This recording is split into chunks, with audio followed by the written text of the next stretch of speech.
Hello. My name is Pat, and I am here to tell you about what is a republic. A republic is a form of government in which the government is officially apportioned to the control of the people and thus a public matter, Latin, res publica, and where officers of state are subsequently directly or indirectly elected or appointed. In modern times, a common simplified definition of a republic is a government where the head of state is not a monarch. The word republic is derived from the Latin phrase res publica, which can be translated as the public affair, and often used to describe a state using this form of government. In medieval northern Italy, a number of city-states had commune or signoria-based governments. In the late Middle Ages, writers, such as Giovanni Villani, began thinking about the nature of these states and the differences from the more common monarchies. These early writers used terms such as libertas populi, a free people, to describe the states. The terminology changed in the 15th century as the renewed interest in the writings of ancient Greece and Rome caused writers to prefer using classical terminology. To describe non-monarchical states, writers, most importantly Leonardo Bruni, adopted the Latin word res publica. The concept of the republic itself was not a meaningful concept in the classical world. There are a number of states of the classical era that are today called republics by convention. These include the city-states of ancient Greece such as Athens and Sparta and the Roman Republic. The structure and governance of these states was very different from that of any modern republic. There is a debate about whether the classical, medieval, and modern republics form a historical continuum. Kilpatrick has played a central role, arguing that there is a distinct republican tradition that stretches from the classical world to the present.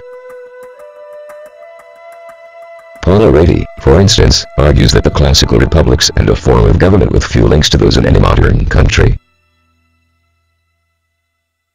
In the early 20th century, a number of Indian scholars, most notably as K.P. Jaiswal, argued that a number of states in ancient India had republican forms of government. There are no surviving constitutions or works of political philosophy from this period in Indian history. The forms of government thus need to be deduced, mostly from the surviving religious texts. These texts do refer to a number of states having got a sanda, or council-based, as opposed to monarchical governments.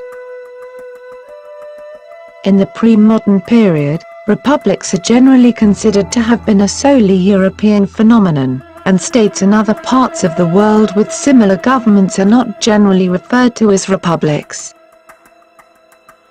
Some early states outside of Europe had governments that are sometimes today considered similar to republics. In the ancient Near East, a number of cities of the Eastern Mediterranean achieved collective rule. Arwin has been cited as one of the earliest known examples of a republic, in which the people, rather than a monarch, were described as sovereign. The Israelite Confederation of the era before the United Monarchy has also been considered a type of republic. In Africa, the Exum Empire was organized as a confederation ruled similar to a royal republic. Similar to the Igbo nation of what is now Nigeria. In Europe, new republics appeared in the late Middle Ages when a number of small states embraced republican systems of government. These were generally small, but wealthy, trading states, like the Italian city-states and the Hanseatic League, in which the merchant class had risen to prominence. Nuthama Conson has noted that, by the Renaissance, Europe was divided with those states controlled by a landed elite being monarchies and those controlled by a commercial elite being republics. While the classical writers have been the primary ideological source for the republics of Italy, in Northern Europe, the Protestant Reformation would be used as justification for establishing new republics. Most important was Calvinist theology, which developed in the Swiss Confederacy, one of the largest and most powerful of the medieval republics. John Calvin did not call for the abolition of monarchy, but he advanced the doctrine that the faithful had the right to overthrow religious monarchs. Calvinism also espoused a fierce egalitarianism and an opposition to hierarchy.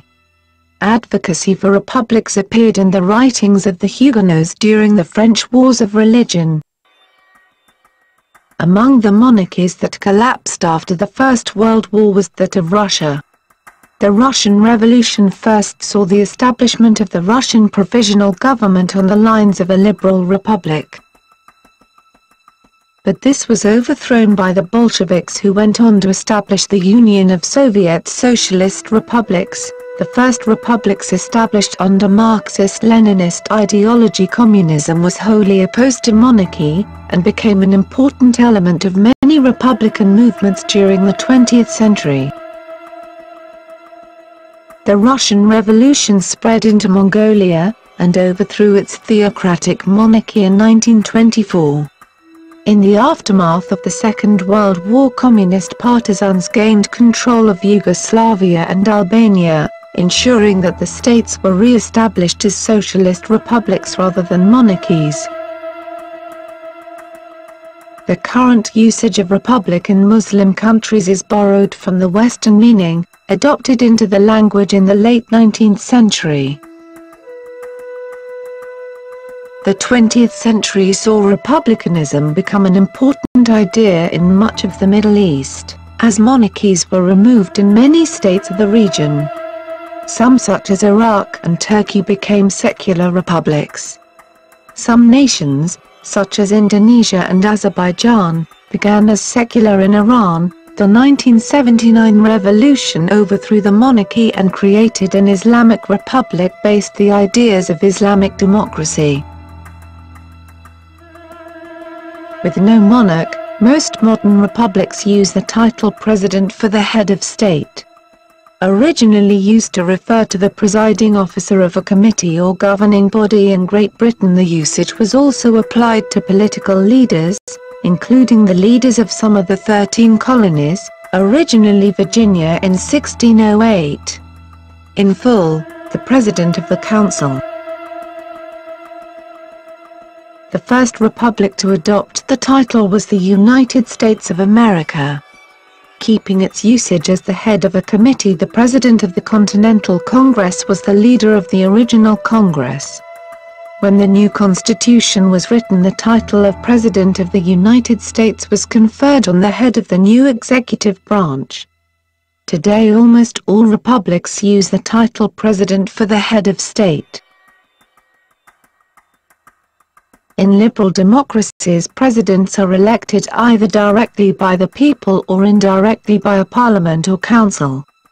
Typically in presidential and semi-presidential systems, the president is directly elected by the people, or is indirectly elected as done in the United States. In that country, the president is officially elected by an electoral college, chosen by the states, all of which do so by direct election of the electors.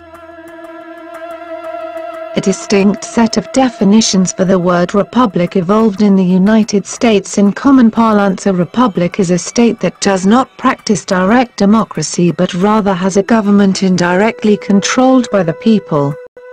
This understanding of the term was originally developed by James Madison, and notably employed in Federalist Paper No. 10.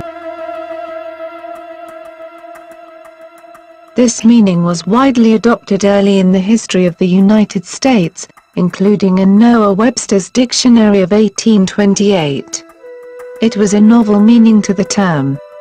Representative democracy was not an idea mentioned by Machiavelli and did not exist in the classical republics.